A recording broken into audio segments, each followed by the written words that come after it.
Okay. That the opening screensaver was it was from the 15th century by a brother, Dominican brother called Fra Angelico, and it's actually I'll be seeing it again. One of the few things I'm going to visit again. I'm not going to a lot of the museums, etc. We've done that a couple times, but I'm going to go to the little small Dominican abbey kind of thing that Cosimo de' Medici built. And Fra Angelico, he wanted to make him the bishop, and he didn't want to do that. He just wanted to stay there with the community, and painting these frescoes on the wall. You know, they've been there for 600 years. I visited them last time. I think Mary writes on the show today. She remembers seeing it live. And so I'm going to go back there, but it's sort of central to what we're doing here. You know, you have this picture of this of Mary, this young teenage girl, and then a picture of the angel coming in, and it says meeting of the human and the sacred. You know, I had for a couple of Monday and Tuesday, I had a kid. Well, he's well into adulthood now, that I taught 50 years ago, and his wife. They came to visit, and he asked me sort of what this was all about. And it is a little hard. You try telling somebody what this is all about. It's not, it's pretty hard to put into words, but I got it, you know, it's sort of like a core 6 words. I mean, I'm a poet. I don't want to waste words. It's about deepening our connection with the sacred. Think about that for a minute. I think that covers it. You know, we can deepen our connection to the sacred. If we have any problems in this world, it's because we have a very tenuous, if any, connection at all to the sacred. That's the only way you could do things like are being done in the world. No connection to the sacred. So it's about deepening our connection to the sacred. And all the work we're doing with the Greenspan dark emotions, well, that's a way of deepening our connections to the sacred. You know, in the picture, you know, what would Angel Gabriel be like telling you that, hey, you know, you're gonna give birth to something unbelievable here? What would that have been like? I don't know, but you know, they tried to put it in a picture. But that's our job. We're constantly trying to deepen our connection to the sacred, the sacred energy out there, which I call the love that moves the stars. You know, this energy that keeps healing things and creating things, you know, to get a deeper relationship to that. That's what we're doing here. And so, you know, oftentimes, you know, I use poems because we don't have that much time. And so poems get right to it. So I'm going to give you a couple of great poems, probably about 100 words total for 2 poems, to move us into at least our last thing that I'll be doing with you on grief. Francis Weller, he's a great grief master. So if you want to go on and you have more work to do in grief than what we're doing here, his book, The Wild Edge of Sorrow, is you can't get better. He spent his whole life trying to give us instructions on how to do this thing called grieving. He said to be human is to know loss in many forms. This reality enables us to find our way into the grace that lies hidden in sorrow. And that's exactly what we're going to do today, just to find a way to work our way, find our way into the grace that lies hidden in sorrow. That's not a message that you get much, that there is grace, something rare hidden in the midst of sorrow. Well, how do you get there? Well, here's the first poem by a guy who was a doctor in New Jersey, but he was one of the great poets, William Carlos Williams. And he said this. He wrote a little poem, and he wrote most of his poems on his prescription pads, which is why they're all so small, because in between, you know, a poem would hit him, and I could imagine him saying, just a minute. And he's writing a poem like this on his prescription pad. This one goes, he says, my heart rouses thinking to bring you news of something that concerns you and concerns many people. Look at what passes for the new. You will not find it there, but in despised poems. It is difficult to get the news from poems. Yet men and women die miserably every day for the lack of what is found there. Yeah. He said, look at what passes for the news. You won't find it there, but in despised poems. One of the best things that ever been said to me is from the last book, they said, well, I never liked poetry. Is this really poetry? Because I like it. Poems are sometimes hard to get, and they can be inscrutable, especially modern poetry. It's, the whole thing is make it inscrutable, but I don't really write those kinds of poems. But sometimes it's getting difficult to get the news from poems. Yet people, men and women, die miserably every day for lack of what is found in those poems. So that's a word from William Carlos Williams, one of my favorites. Now this one's 60 words long. Now, if you want to actually, learn how to grieve your losses for your life, this is the poem. This is the poem. And we're going to spend 10 minutes or so on these 60 words, just opening it up. This is called The Well of Grief by David White. And if you don't know this poem, it'll be in the mail out on Monday. That comes out on Monday morning, so you'll have a copy of it. But it's something that you can. It's a practice for life, and it's precise instructions in 60 words of how to do this for the rest of your life. It goes like this: The Well of Grief. Those who will not slip between the still surface on the well of grief, turning down, turning down, turning down through its black water to the place we cannot breathe. We'll never know the source from which we drink, the secret water, cold and clear, nor find the darkness glimmering, the small round coins thrown by those who wish for something else. Very simple, but it's got everything you need to know to adequately grieve anything. And he starts out, first of all, those who will not slip beneath the still surface on the well of grief, turning down through its black water to the place we cannot breathe. We'll never know the source from which we drink, the secret water, cold and clear, nor find in the darkness glimmering the small round coins thrown by those who wish for something else. Yeah, so let's open this up a little bit. You don't have text there, you just have your ears, and so it's helpful to have the text, which you'll have tomorrow, but let's just go through a few key opening points here. Those who will not slip beneath the still surface on the well of grief. Well, he's giving you the image of a well, like my favorite column of water here. I have my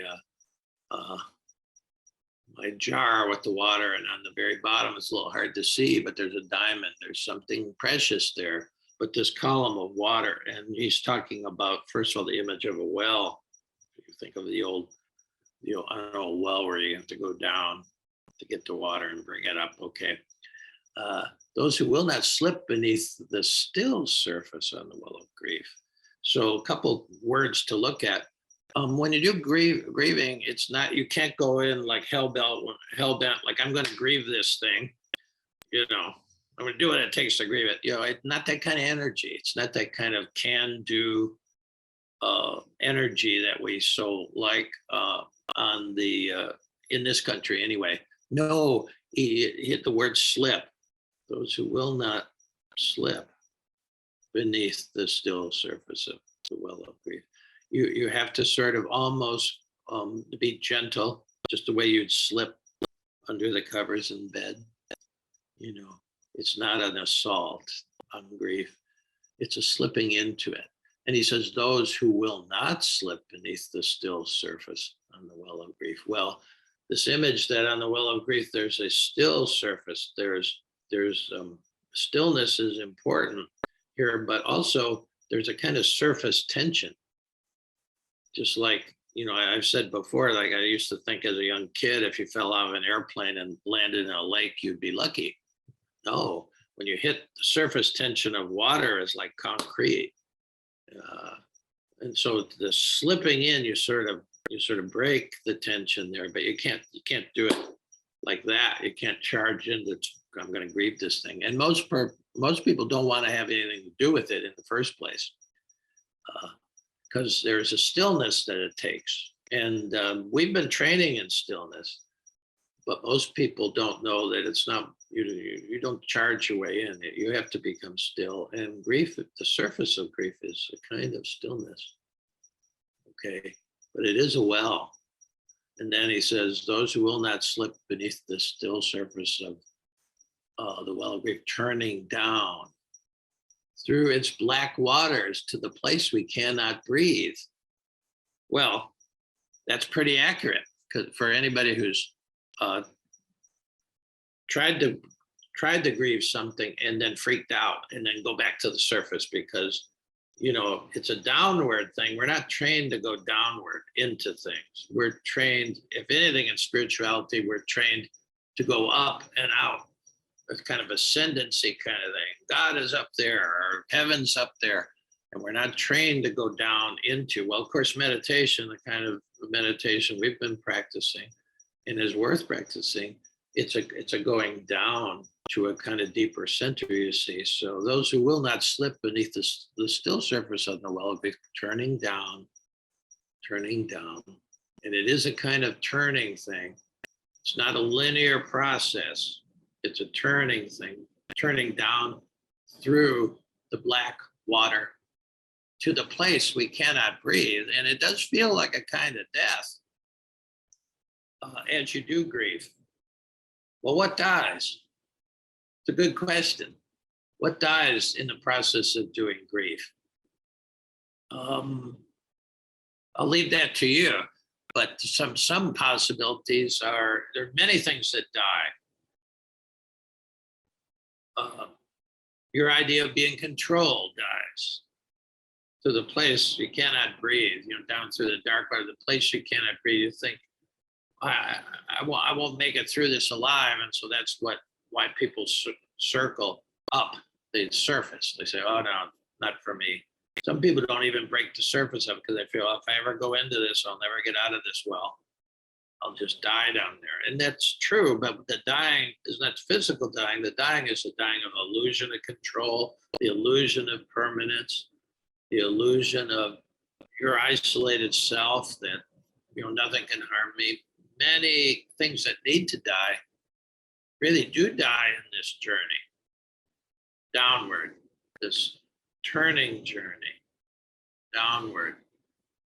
And he says, so this is, he sets you up. He says, those who will not, and there is a kind of will involved, you see. You're just going to have to will yourself to do this sometime. But everything in the ego says, don't go there. Because the ego is about maintaining your sense of separate self in control. It's trying to do that, and that's okay. It has some survival value. But then life comes along. You lose a relationship, you lose a spouse, you lose a parent, you lose a child. Miriam Greenspan was there's just no way, she'd lost a child early on, and that's one of the hardest things. If you don't grieve that, things go badly. We'll talk when we go to despair about the component of despair that is ungrieved losses. Despair is going to be an enlightening thing, but this is about, he says, so those who will not slip beneath the still surface of the well of grief, turning down through its black water to the place we cannot breathe. It is a very courageous thing to do. Those people will never know the source from which we drink. Now comes the payoff. If about a third of the poems, it's, those the people who won't do this work will never know the source from which we drink. The secret water, cold and clear, beneath the dark water that you can't see a thing in the beginning of grief. There's nothing obvious that's going to be good about it. You can barely breathe. You got to breathe. That's one of the things that we practice in meditation, period. Breathing consciously. You have to breathe. We hold our breath when we're afraid, and everybody's afraid of this process, of course, but so to breathe your way. He said, those people who just for one reason, they're not up to it, they'll never know the source from which we drink, the secret water, cold and clear, nor find in the darkness glimmering the small round coins thrown by those who wish for something else. So this is a passage through the darkness. The water clears, it's cold, it's clear, and it can give you nourishment. And then his image is at the very bottom, is there these glimmering coins thrown by those who wished for nothing, for something else. And so there's the beautiful doubleness of this poem. You see, it's a well of grief, but for some people, if you do the work, but for others, for many, it's a wishing well. And, people throw coins in a wishing well, that whole tradition. I wish this hadn't happened. I wish our marriage hadn't broken up. I wish. And so they throw the coins, but they get nothing back for it. The people who do this, and what are the small round cones glimmering like with light at the bottom of this dark journey? What is that? What really is to be found? When I did this in junior high, I got startled by one junior high girl. These were my Buddhists in my junior high days, normally the girls. And the boys need a few more years to ripen usually. The one girl came out of the blue and just said, grace, the energy of grace. And we're talking in terms of this trip through, what's the point of doing the grieving?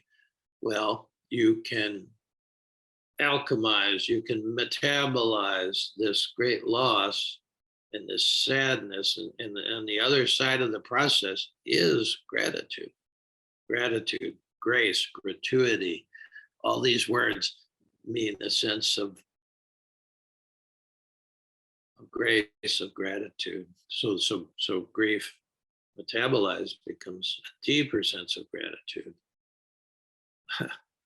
Anybody I ever brought to Haiti, and I've been many times, place of deep bitter sweetness, a place of sorrow and joy. Well, when we get back to Miami on our way back by air, it's just immense gratitude. That's something that's universal for the people who spend a week in Haiti, just with the people and seeing just unbelievable bittersweet kind of life, seeing the suffering and the joy. They come back and they're more grateful. So gratitude is one way of looking at what's the end of the process. Yeah, for this dark emotion. So we're going to go into, just normal sitting, which is a kind of descent. It's a descent downward to your center through the darkness. So this is just a daily practice of kind of meditation that actually leaves the mind, goes through the body to the heart. William Carlos Williams, and my heart rouses to think about this. And so this is really what heart to heart is about. It's to actually access the heart, which is, sort of the crucible for this transformation of of darkness into light. Yeah. Or and understanding that light and darkness are not opposed, they're within one another. So when I talk about the cave of the heart, the caves are sort of dark places, but there are places of refuge and places of transformation too. Yeah. So I think that's good enough. So we'll go into the meditation, and then we'll go from there.